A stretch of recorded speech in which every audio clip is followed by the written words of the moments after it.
Edison Williamson has issued a severe thunderstorm warning for Champaign County, Logan County, Northwestern Greene County, Clark County, until 11:45 p.m. At 11:05 p.m., a severe thunderstorm was located near St. Paris, moving northeast at 65 miles an hour. Hazard, 60 miles an hour wind gusts. Source, radar indicated. Impact, expects damage to trees and power lines.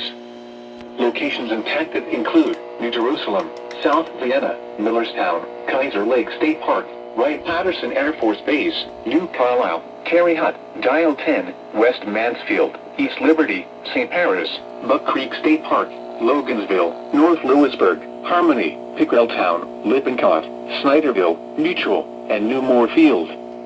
This includes I-70 in Ohio between mile markers 41 and 68.